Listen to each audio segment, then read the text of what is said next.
betulkan absennya. Baik, ini materi kita.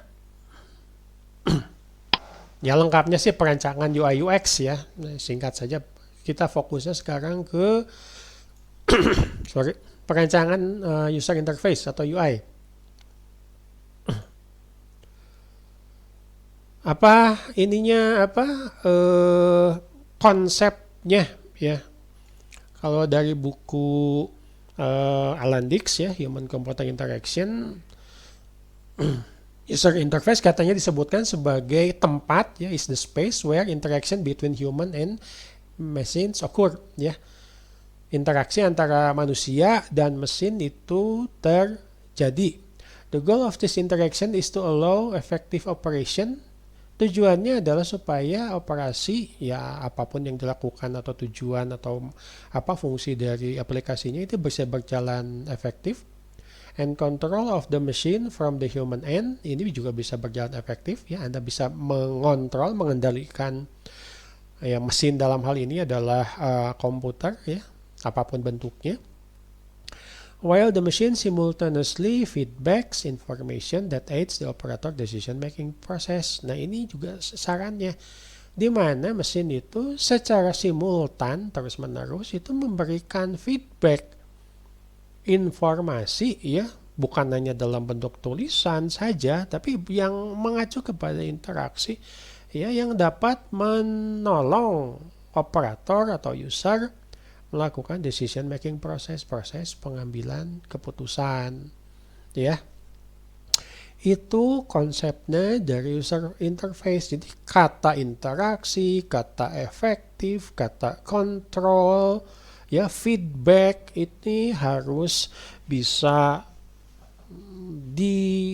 didukung oleh sistem sistem ya user interface tersebut. Yang pertama adalah kita sudah bahas sebetulnya kemarin, ini mengulang saja. Navigasi. Contoh navigasi. Apakah Anda pada saat masuk ke website itu pasti selalu dari halaman depan? Jawabannya adalah bisa ya, bisa tidak. Mungkin Anda langsung masuk ke dalam website. Kenapa? Karena Anda klik dari tautan dari website lain. Ujung-ujung aja udah masuk ke halaman 10. Wah. Dari Google Anda cari jurusan di Fakultas Teknik Unpas. Pada saat Anda klik tautannya langsung masuk ke halaman sekian di Unpas ACID. Lah Anda harus paham ini ada di mana. Ya, navigasinya gimana? Pilih menunya bagaimana, bisa cari dengan cepat dan tidak bingung, tidak frustasi, tidak kehilangan arah. Lalu juga tadi yang sudah saya sebutkan di awal, layout, tata letak. Ya, ini mengacu kepada warna, estetika, lalu elemen-elemen. Ya, elemen itu apa? Ada text box, ada tombol, ada icon misalkan. Ya, ditempatkan memberikan struktur yang jelas dan membantu pengguna untuk memahami hubungan antar elemen. Salah satunya adalah layoutnya harus baik, harus konsisten, harus mudah mengenali dan fokus pada fitur yang paling penting. Contoh kemarin dibahas ya bahwa websitenya perguruan tinggi itu wajib ada lambang perguruan tinggi, biasanya disimpan di sisi kiri atas. Ya lambang perguruan tinggi penting, wajib ada di tiap halaman, tapi ulah gede-gede teuing. Ya karena kalau terlalu besar itu juga nanti secara keindahan ya layoutnya ya tidak, estetikanya ya tidak bagus, malah jadi menghalangi. Apa sih yang disebut sebagai estetika? Coba di sini saya tanya, siapa yang hidupnya tidak pakai estetika? Saya yakin, sadar atau tidak, itu Anda punya perasaan estetika, keindahan. Tidak hanya menyenangkan mata, ya warnanya bagus, pakai efek 3 dimensi, fontnya itu mudah terbaca dan indah, tetapi juga memberikan pengalaman yang lebih menyenangkan secara keseluruhan. Pengalaman yang menyenangkan ya ini mendukung user experience, bukan hanya urusan UI.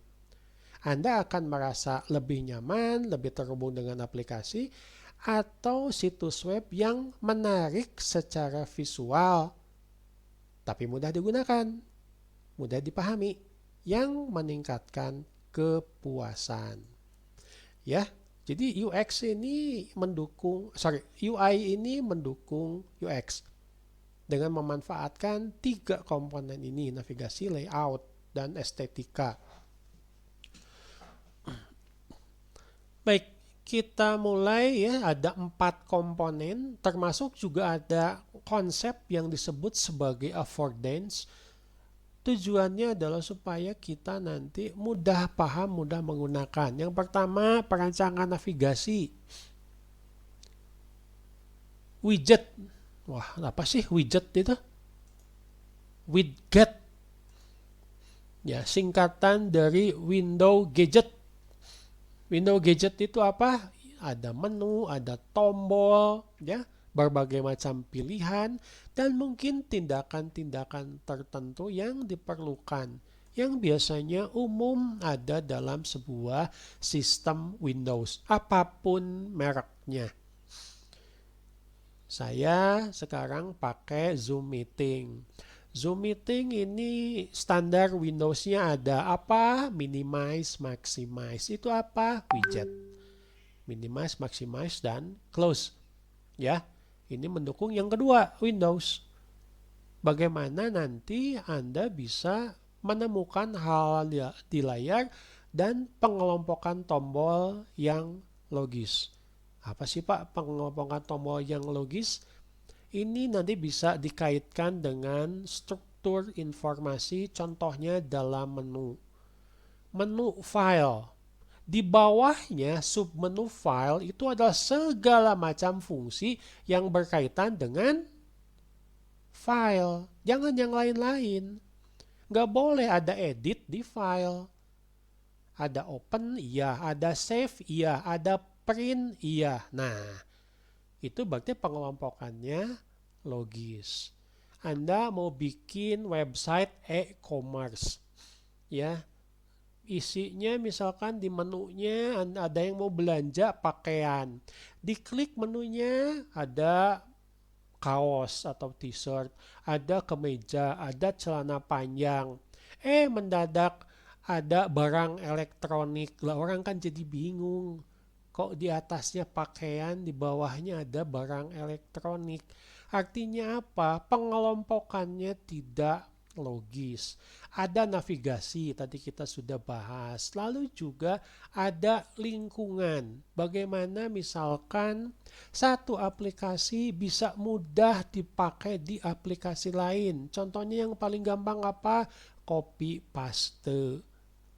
Ya, saya print screen website, terus saya buka aplikasi Paint, lalu saya paste. Website pakai browser. Browser itu beda dengan Paint, tapi bisa saling bertukar data dengan Kopas. Itu contohnya supaya juga bisa diperhatikan, ya. Ini contoh widget, ya. Saya tidak perlu banyak-banyak menjelaskan. Sehari 24 jam non-stop, jangan sampai 24 jam non-stop. Anda melototin yang namanya HP. Anda lihat komponen dari HP yang paling sering Anda pakai itu adalah widget. Segala macam, mulai dari icon, mulai dari gambar, background, wallpaper, terus juga simbol-simbol, jam, dan seterusnya. Itu adalah bagian dari widget. Ada kalender, ada fungsi entertainment, hiburan, ada buat foto, ada maps, banyak sekali, ya.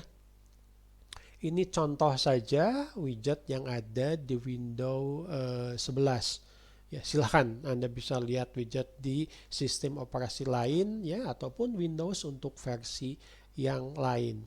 Itu bagian yang tidak terpisahkan dari desain user interface-nya, window gadget.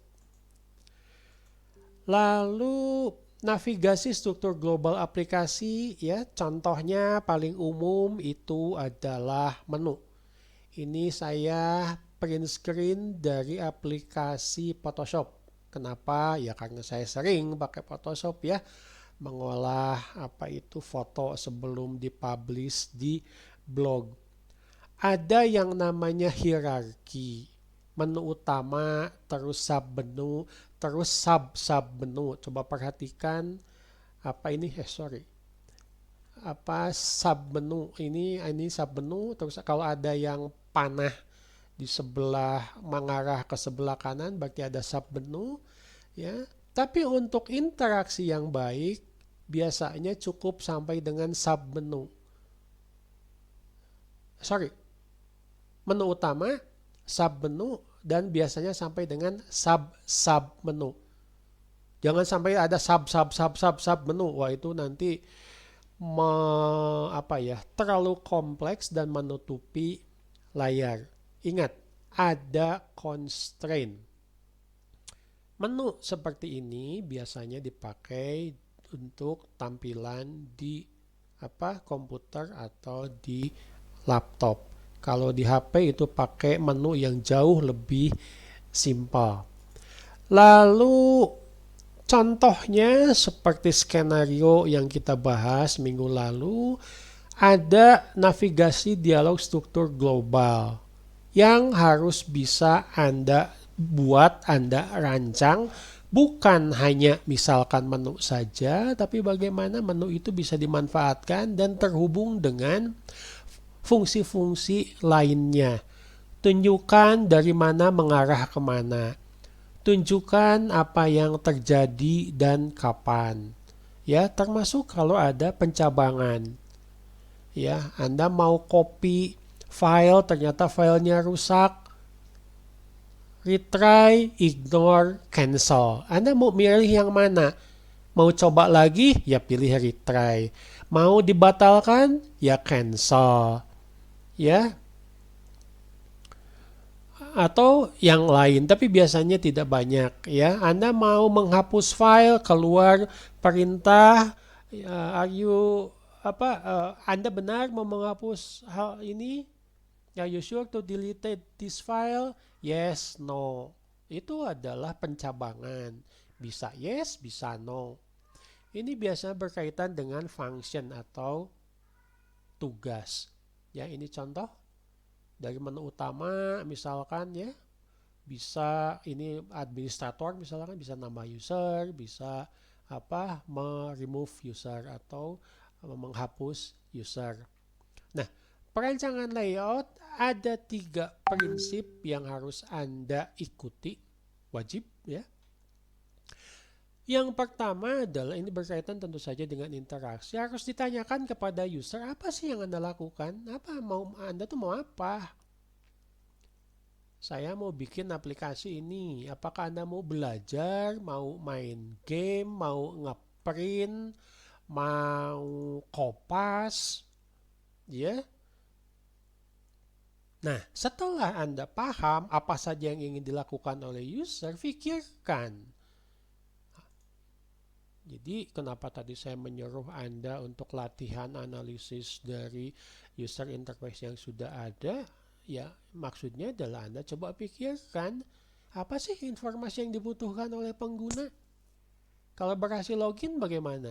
Kalau gagal login bagaimana? Perbandingan apa yang mungkin pengguna harus lakukan? Dulu sebelumnya pakai aplikasi ini kalau mau mengeprint langkahnya A, B, C.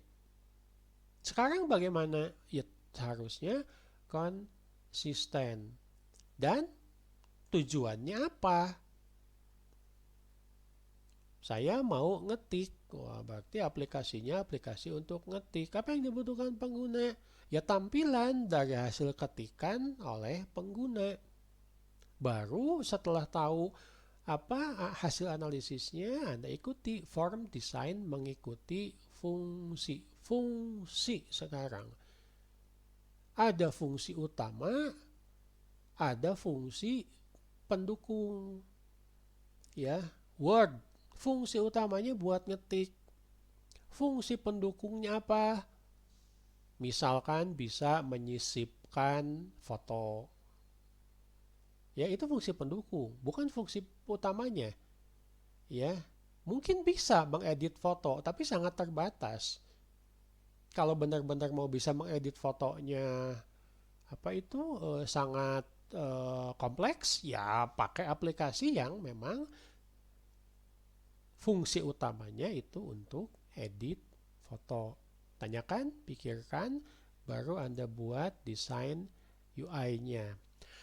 Oke. Ini kadang-kadang ada kesalahpahaman ya. Ini beberapa mahasiswa yang mau bikin aplikasi. Pak, saya bikin aplikasi untuk pendaftaran. Tadinya tidak ada Pak aplikasinya. Jadi saya melihat dari apa itu formulir pendaftaran, terus saya buat UI-nya. Pada saat dilihat UI-nya, ternyata UI-nya persis sama dengan formulir pendaftaran. Nah, interaksinya mungkin sama, bagusnya mungkin juga bisa berbeda. Contoh, ternyata formulirnya panjang, sementara di layar komputer ini sangat terbatas, berarti harus banyak page down ke bawah. Nah, itu menyulitkan tidak untuk pengguna. Ya, hal-hal seperti itu harus diperhatikan. Jangan sampai nanti interaksinya malah jadi mempersulit ya atau lebih kompleks. Tetapi kalau misalkan ada kaidah-kaidah juga yang bisa kita lihat dari formulir dalam bentuk kertas. Contoh di sini ya, pertama, formulir dalam bentuk kertas bisa dijadikan sebagai output jika di print.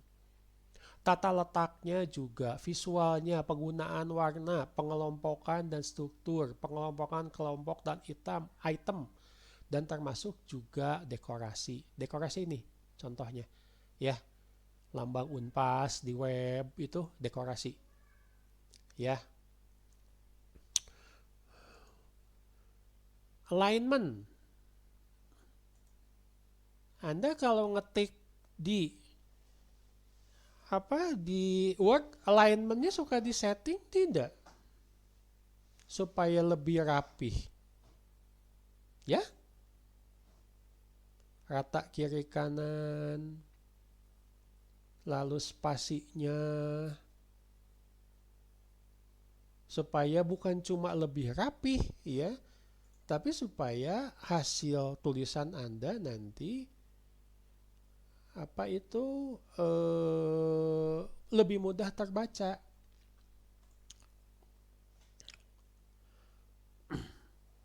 Jadi penyusunan elemen-elemen secara sejajar alias alignment dalam perancangan user interface sangat penting dalam meningkatkan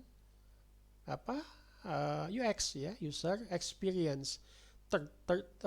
Juga termasuk kualitas desain secara keseluruhan.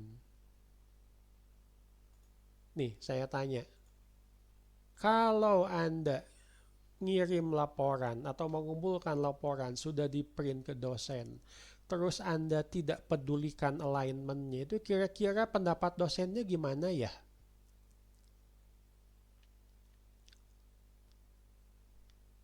Kok ini mahasiswa bikin laporan berantakan kayak gini? Macanya aja udah males. Lo jangan disalahkan dosen kalau sampai berpendapat seperti itu. Ya, Anda nulis ujian UTS, udah dikasih gitu kertas, pakai garis, nulisnya nanjak ke atas. nggak rapi, ya. Sampai jangan-jangan dosennya berpendapat ini mahasiswa itu bisa nulis atau enggak, ya. Jadi tidak ada kesan rapi, tidak ada kesan profesional, tidak ada kesan memperhatikan estetika gitu ya. Tolong diperhatikan.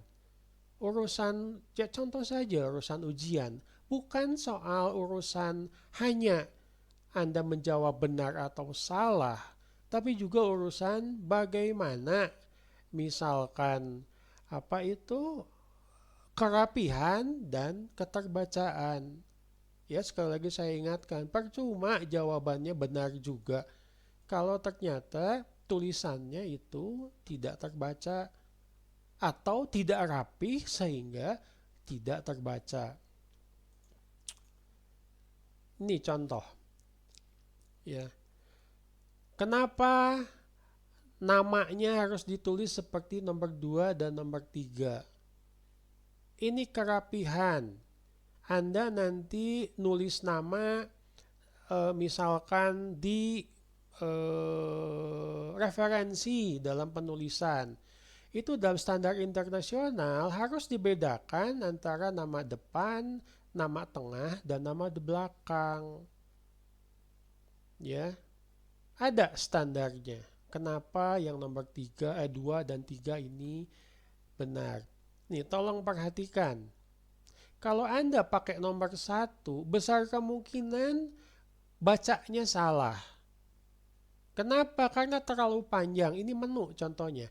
Antara makanan dengan harga. Bagaimana yang benar? Yang benar itu pakai nomor 2, nomor 3, atau nomor 4. Kenapa? Menghindari kesalahan. Sherbet atau coklat. Coklat ya tinggal ngikutin garisnya. Oh harganya 35. 35 apa? 35.000. Ini toffee, ikutin ini harga ininya. Apa warnanya harganya 120 atau didekatkan supaya nanti kemungkinan seperti ini ya lihat toffee tapi harganya lihat harga coklat melenceng gitu loh. Kenapa misalkan nomor 2 itu wajib Anda bikin pada daftar isi laporan tugas, laporan KP, tentu saja laporan TA. 1 itu jadi format, 2 itu memudahkan pembaca mencari halaman di dalam laporan Anda. Kenapa harus dimudahkan? Karena laporan TA biasanya lebih dari 100 halaman. Banyak sekali. Alignment ini penting. Yang kedua adalah white space, bidang putih atau ruang kosong. Coba ingat-ingat siapa yang di rumahnya masang foto di dinding pakai bingkai, pakai apa itu? Frame. Ada? Gak ada yang jawab, di rumahnya tidak ada yang masang foto? Ada Pak, ada. Ada. Antara bingkai foto itu nempel atau pakai ruang?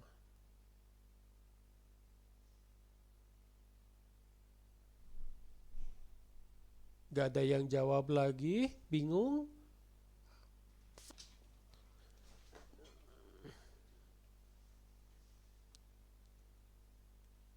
Ya?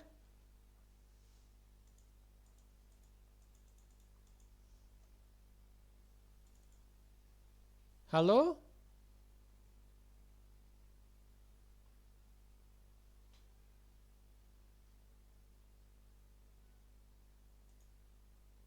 Tidak ada yang jawab?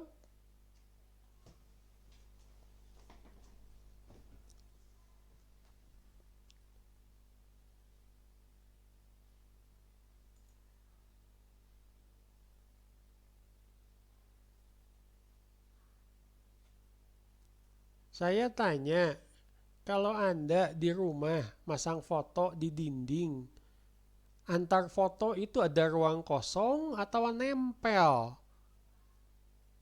si frame-nya itu. Kalau lebih dari satu masang fotonya. Ada ruang kosong, Pak. Cuma satu yang jawab. Berarti di kelas ini cuma satu orang yang di rumahnya masang foto gitu.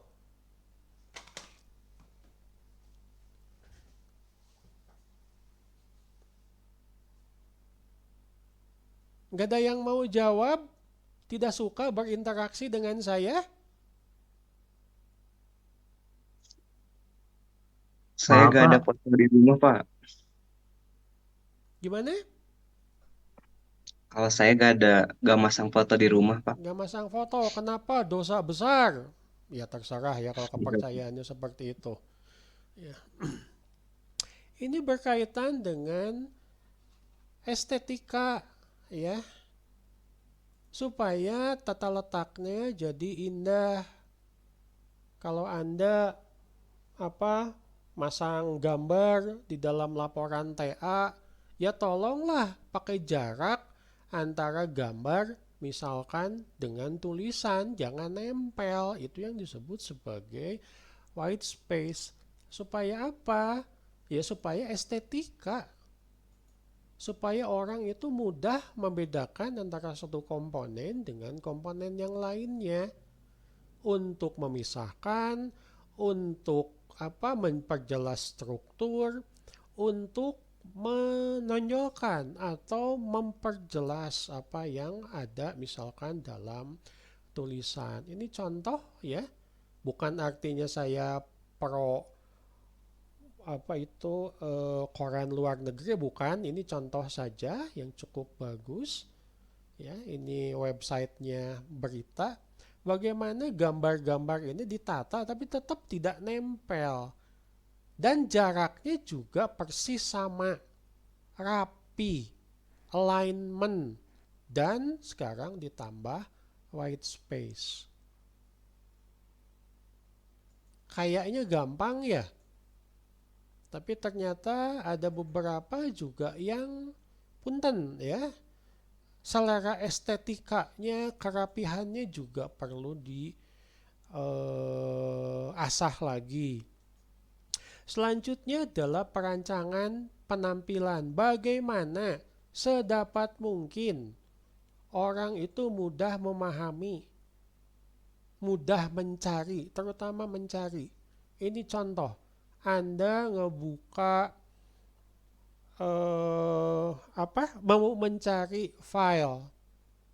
Bayangkan kalau filenya hanya tulisan saja. Wah, bingung. Atau foto.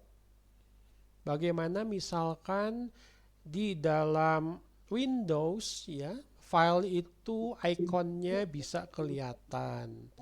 Bukan cuma jenis filenya, apakah ini PDF, apakah ini gambar, ya apakah ini teks, Word, dan seterusnya. Tetapi juga ada beberapa yang bisa ditampilkan gambarnya. Ini akan mempermudah pencarian. Mempermudah pencarian, interaksinya bagus. UX-nya juga bagus. Ada ya, jadi contohnya tampilan karakter, gambar, grafis. Ya, ini akan sangat membantu. Baik, kita sekarang ke urusan estetika dan utilitas. Utilitas itu adalah manfaat, bagaimana si keindahan bukan hanya menjadi pejengan, tapi memang ada fungsinya. Desain grafis yang baik akan menampilkan sesuatu yang menarik, dapat meningkatkan kepuasan, satisfaction ya, dan dengan demikian ya diharapkan mendukung produktivitas. Nah, ada catatan nih ya, estetika dapat mendukung usability atau kegunaan. Ingat ya, useful, use ya, dan usability. Nanti kita akan bahas lagi. Kenapa? Karena ada kata satisfaction, puas. Kalau nih para cewek Ya, para cewek, contoh saja ya, bukan cuma cewek sebetulnya. Kalau mau beli baju, waduh, sampai detail kancingnya juga dilihat. Ini kancingnya bagus warnanya sesuai dengan warna kainnya sampai yang kecil-kecilnya. Itu diperhatikan sampai dengan warna jahitannya. Supaya apa? Wah, supaya estetis gitu kan, supaya indah. Pemahaman terhadap warna. Bagaimana misalkan Anda memadukan warna supaya nanti bikin apa aplikasi jangan pakai warna-warna yang terlalu banyak atau terlalu mencolok ya. Apa katanya ya bikin mata capek. Wah, serab. Lah itu tidak estetikanya kurang bagus. Jadi secara umum ya, estetika adalah prinsip desain inti yang menentukan kualitas desain yang menyenangkan. Ada keseimbangan, ada warna, gerakan, pola, skala, banyak sekali termasuk juga apa yang kita sebut sebagai bobot visual. Ini gambarnya segede gimana ya? Terlalu besar jadi rame, terlalu kecil sudah susah dilihat. Tuh, gimana nih kita settingnya supaya memudahkan. Desainer menggunakan estetika untuk melengkapi kegunaan desain sehingga meningkatkan fungsi dengan tata letak yang menarik. Sesuatu yang menarik itu akan memudahkan orang, mendorong orang untuk mencoba. Lalu warna dan konsep tiga dimensi atau desain tiga dimensi. Kata dasar untuk warna adalah sederhana, simplicity, simple. Bayangkan Anda pakai baju ke kampus, ya bajunya itu baju celana, sepatu, topi, tas itu terdiri dari 12 warna yang berbeda. Waduh. Ya, lihatnya aja udah capek gitu loh. Ya, simple. Simplicity. Ya. Contoh. Anda mau mendesain website untuk himpunan. Nah, himpunan Unpas warnanya apa ya?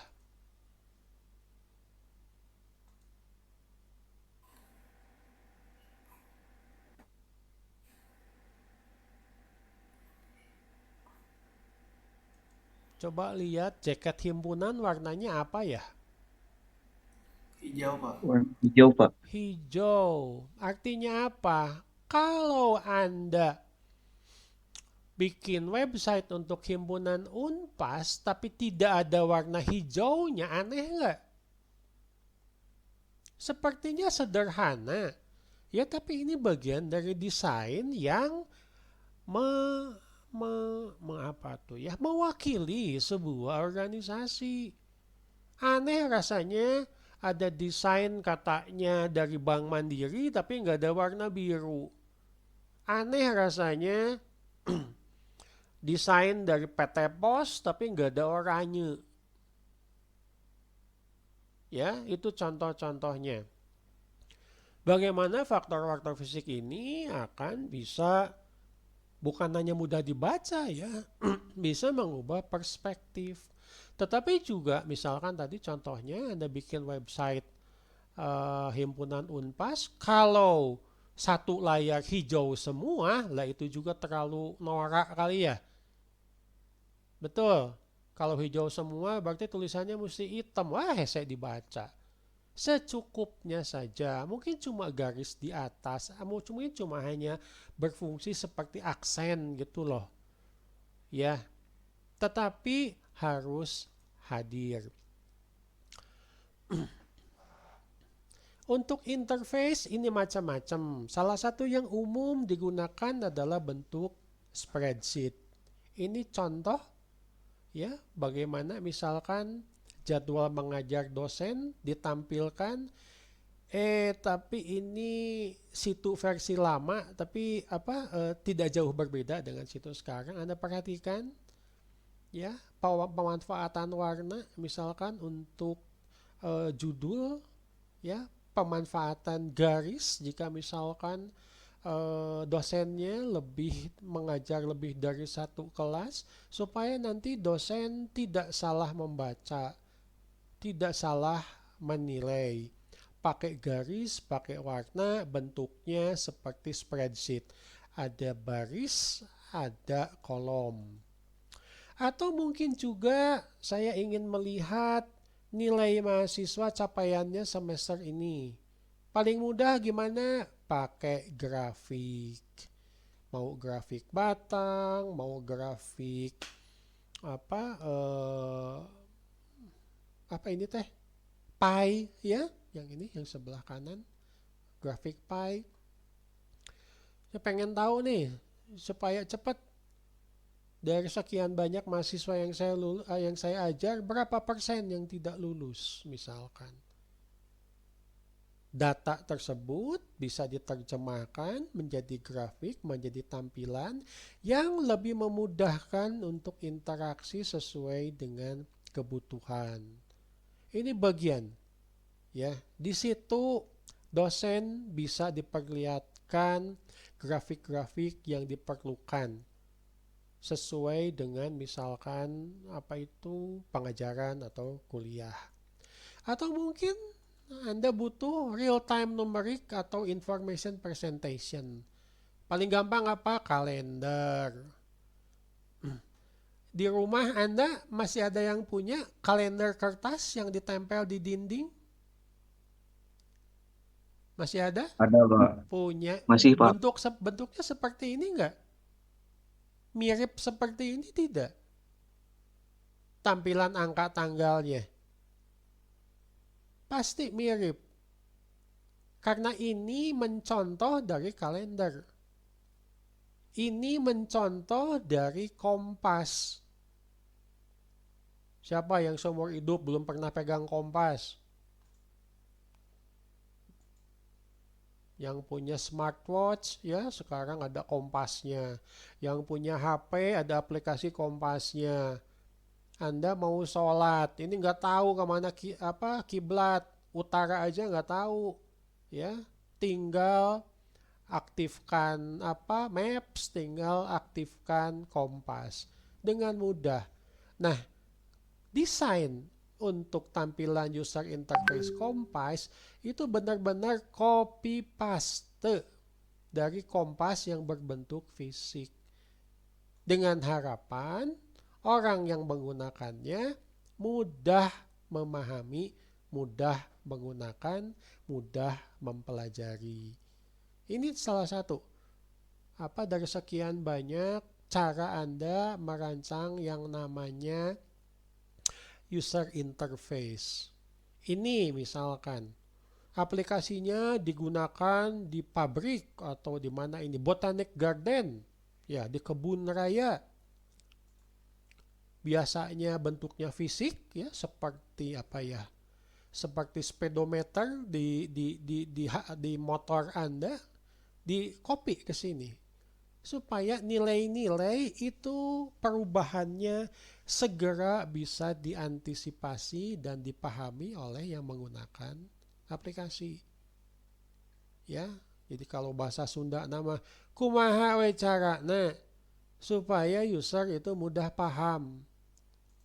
Jadi kita bikin dalam bentuk tulisan, dalam bentuk gambar, dalam bentuk grafik, memanfaatkan warna, 3 dimensi kalau perlu, ini seperti yang menonjol. Tetapi tetap harus mengutamakan estetika. Coba perhatikan di sini. Di mana kita bisa menilai estetikanya baik? Ayo. Salah satu yang paling mudah adalah pengelompokan. Yang pakai grafik batang dikumpulkan dengan yang grafik batang. Yang pakai poin dikumpulkan dengan yang poin. Yang pakai petunjuk seperti speedometer ya dikumpulkan. Supaya apa? supaya mudah. Coba kalau misalkan grafik batang ini ada di pinggir sebelah sini, pinggir sebelah kanan. Orang kan jadi bingung nanti. Kenapa? Karena pengelompokannya membuat orang sulit. Harus lihat kiri kanan. Itu saja sudah dianggap menyulitkan interaksi. Input text box, nih ada dua. Input text box itu ada dua macam. Satu yang memilih, ini contoh. Ini nggak bisa diinput, cuma bisa dipilih. Ada yang harus input, ketik. Tetapi juga ada yang bisa ngisi sendiri dan bisa input. Nih, saya tanya. Coba, Alisa, halo. Iya, Pak. Nih, saya tanya. Alisa pernah top up GoPay atau OVO? Pernah. Coba ceritakan tampilan user interface-nya pada saat Anda mau top up GoPay atau OVO. Ada apa aja sih komponennya di sana? Ada ini mau kirim, Kirim ya, mungkin ya biasanya iya, mah kirim ke rekening sendiri ya. Lalu ya. Terus nanti di situ udah kirim, masukin nomor telepon atau nomor rekeningnya, Pak. nih saya Habis tanya, itu untuk nomor telepon, nomor rekening bisa di save tidak? eh, biasanya suka ada riwayat pengirimannya, Pak. Riwayat Biasanya suka ada. pengiriman. Nah, kalau Ya, dari riwayat pengiriman Anda perlu input lagi tidak? ya harus input lagi kalau misalnya mengirim Bukan, lagi. bukan. Input nomor HP-nya perlu input ulang tidak kalau pilihannya sudah ada? Oh, tidak. Iya, itu maksudnya. Ya, kan Anda nginput sekali terus di save. Terus nanti Anda Iya. tinggal pilih. Nah, itu salah satu cara untuk mempersingkat interaksi, mempercepat. Lalu Anda mau masukkan uang. Iya, jumlah Nah, jumlah jumlah uang. Nah, uangnya. gimana pilihannya? Kita tinggal ketik aja apa jumlahnya berapa. Bisa ketik, oke. Bisa milih Ya. enggak? Eh, biasanya kalau di GoPay ada, Pak, jumlah Nah, kirimnya. berapa milihnya? Biasanya minimal itu 20. 20.000, 50.000. Ya. Artinya apa? Anda, Alisa, diberi pilihan. Kalau Anda mau ngisi 50.000, ya ngapain? Mesti ngetik. Iya, Tinggal klik. Nah, saya tanya, lama ngetik atau lebih lama ngeklik? lama ngetik Lama ngetik. biasanya. Tinggal milih. Nah, itu salah satu cara strategi gimana caranya interaksi menjadi semakin cepat. Ada yang tinggal milih, kalau memang mau ngisi misalkan 50.000, ada yang harus ngisi. Itu masuknya ke input text box, itu nanti ada juga ke tinggal tombol pilihan. Ya, tujuannya apa sih? Ya mempercepat interaksi. Selanjutnya adalah ini yang harus Anda perhatikan juga. Kalau user bikin salah ya dikasih tahu, kasih feedback. Feedbacknya gimana? Sedapat mungkin dengan kata-kata yang sederhana dan umum diketahui oleh pengguna. Ya, Anda misalkan ada kesalahan masuk ke situ, terus keluar pesan kesalahan. Maaf, SQL Anda line kesekian error. Wah, anak malah bingung. Nah, jadi KSQL. Ya, apalagi orang umum yang tidak belajar basis data nanti bingung. Ini contoh ya, Microsoft Word misalkan. Kalau si penggunanya masih tidak paham kesalahan apa yang terjadi, bisa klik help. Kalau paham, dia tidak perlu baca lagi, tinggal klik OK. Bahkan di sini ada tulisan, was this information helpful? Maksudnya apa sih? Ada feedback ke sistem. Supaya nanti desain selanjutnya, versi selanjutnya, error message-nya ini diperbaiki. Jadi feedback itu bukan cuma dari sistem ke kita ya, ke user, tapi juga bisa dari user ke sistem. Baik, sekarang tindakan pengguna dan kontrol, bagaimana kita memanfaatkan objek-objek yang sudah kita yang kita pahami dari sehari-hari dan bisa dimanfaatkan dalam desain aplikasi. Nih, saya tanya sama siapa? Sama Vika. Nih, pertanyaan sulit nih. Ya, tolong dijawab dengan cepat. Pertanyaannya adalah, kursi itu untuk apa? Duduk, Pak. Benar. Yakin? Yakin. Betul. Kursi itu untuk duduk. Ya, meskipun saya pernah lihat mahasiswa itu tempat duduknya di kampus malah diinjak jadi kotor. Itu yang disebut sebagai affordances. Afford. Kursi itu memang buat duduk. Kaca pembesar untuk apa? Memperbesar sesuatu atau mencari benda yang kecil. sesuatu. Kenapa? Kalau searching atau pencarian di website itu pakai lambangnya kaca pembesar. Karena orang sudah tahu kaca pembesar itu untuk memperjelas sesuatu atau mencari sesuatu. Nah, itu disebut sebagai affordances. Paham? Paham? Siapa yang masih bingung? Nih, saya lagi pakai PowerPoint. Di sebelah kiri bawah PowerPoint ini ada icon lambangnya pensil dan ada garisnya. Itu kira-kira affordances bukan ya? Jadi kalau saya klik, kira-kira apa yang terjadi? Coba saya klik. Ternyata keluar menu. Menunya itu keluar lambang pensil. Kelihatan? Kalau saya klik, bisa pakai nulis. Nah, itu yang disebut sebagai affordances. Anda nggak perlu lagi nanya sama orang lain karena sudah paham gunanya apa. Pensil ya buat nulis. Ya, kalau nanti ada lambang kunci kira-kira apa? Ya buat ngunci atau Pak cenah.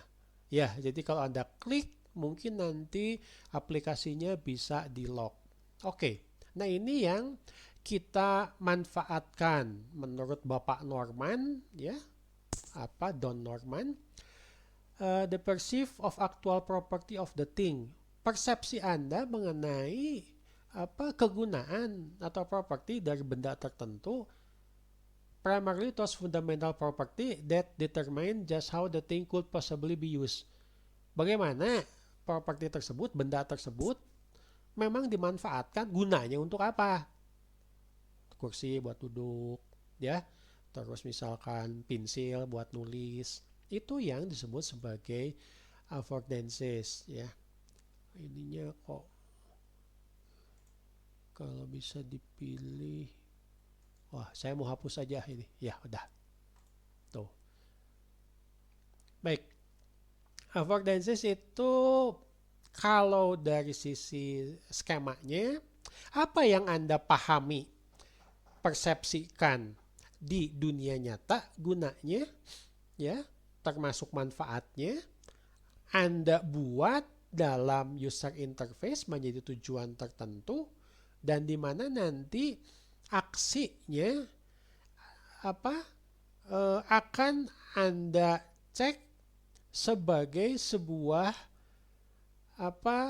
persepsi atau signifier. Ada kursi, coba didudukin, nah enak. Kenapa? Karena kursi buat tempat duduk. Itu yang disebut sebagai signifier. Signifier. Sign itu tanda. Ya.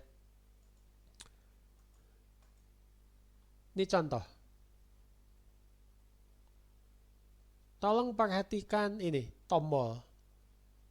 Kenapa tombol ini dibuat seperti 3 dimensi? Kira-kira kalau di dunia nyata, cara kita pakai tombol gimana sih? Dipijit. Pijit pakai tangan, pakai kaki. Pakai hidung. Pakai tangan. Ya, jadi pada saat Anda mau ngeklik sign in, tombol ini, si kursornya itu jadi tangan. Pada saat ditekan, ini bunyi klik. Kenapa? Karena di dunia nyatanya, ini apa itu tombol bunyinya seperti itu. Atau ini hyperlink. Ini hyperlink pakai warna yang berbeda, pakai garis bawah. Pada saat didekati, si hyperlink jadi tangan lagi. Maksudnya apa? Ini nyambung ke halaman yang lain. Siapa di rumahnya yang masih punya radio atau tape recorder zaman baheula? Atau pernah lihat bentuknya? Ya, seperti ini bentuknya. Tapi dalam bentuk fisik. Betul? Ini yang disebut sebagai slider. Yang bisa di-drag, bisa ditarik ke kanan, ke kiri. Ini mencontoh dari pemanfaatan misalkan volume, ya, volume suara di di tape recorder atau mungkin di radio, ya, radio jadul sebelum zaman touchscreen. Lalu clickable tabs nih. Kalau zaman baheula ya mungkin sekarang juga masih ada file-file mahasiswa, file absen itu disimpan di filing cabinet. Filing cabinet tiap mapnya pasti ada tonjolan seperti ini. Siapa yang sekarang mencatat pakai loose leaf bukunya? Loose leaf itu yang halamannya bisa dicabut, gampang ditambah. Ada? Siapa? Ngacung? Nggak ada? Nggak ada yang nyatet? Siapa yang pakai? Coba tolong ke layar. Betul tidak ada tonjolan ini? Biasanya warna-warni. Tolong perlihatkan di layar. Siapa yang punya? Sambil ngomong dong, saya nggak lihat. Halo, halo. Tadi siapa nggak kebaca yang punya loose leaf? Sudah diperlihatkan? Nggak ada, nggak kelihatan. Siapa tadi? Muhammad Kevin? Saya, Pak. Sok, coba dilihatin. Bisa terpercaya gitu teman-teman.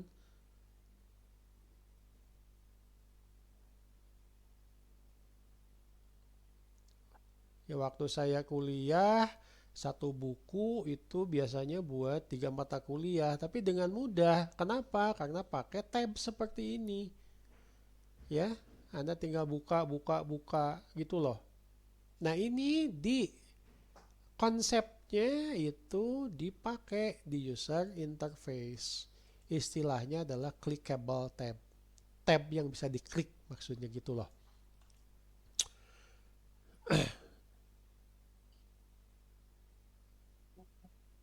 Ini apa ini? Yang ini nih, yang atas. Yang warna hijau. Lambang apa ini?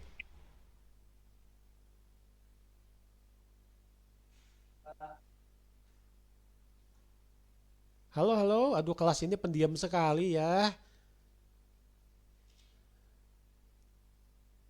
Lambang apa ini?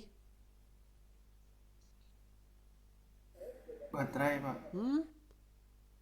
Yakin lambang baterai? Yakin baterai HP Anda isinya seperti ini? Enggak. Baterai HP megepeng. Tapi kok kenapa ya masih pakai lambang ini?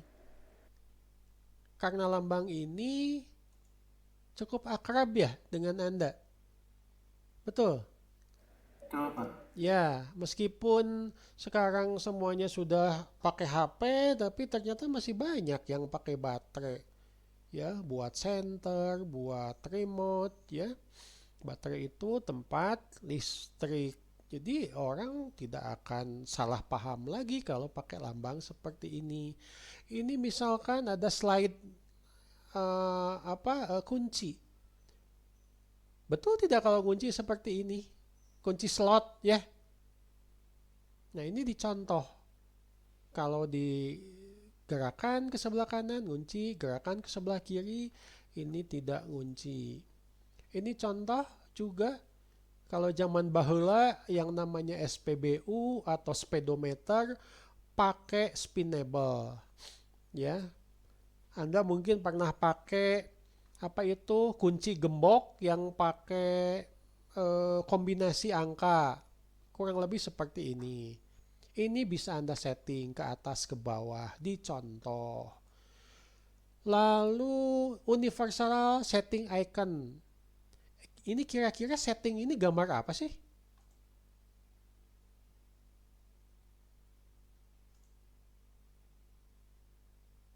Nih, Margir, Pak. apa? Gear. Gear. Kalau gear itu pasti sama Gear. gear lagi ya. Menggerakkan di sini, di tempat-tempat lain bakalan bergerak, begitu? Kayak sambung menyambung, betul? Makanya dipakai lambang umumnya untuk setting aplikasi apapun, terutama yang dipakai di smartphone. Untuk settingnya saya yakin semuanya pakai lambang ini. Dan Anda bakalan paham bahwa ini adalah setting. Nyetel. Kalau nyetel biasanya pakai gear. Ya, universal setting icon namanya. Ini contoh-contoh affordance. Ya, Anda bisa melihat tulisan selanjutnya dari ini tautan-tautan yang sudah ini dari Interaction Design ORG, dari UX Planet. Ya, Anda bisa cari. Tolong dibiasakan untuk membaca khususnya artikel-artikel dalam bahasa Inggris. Oke, itu materi kita hari ini. Sebentar.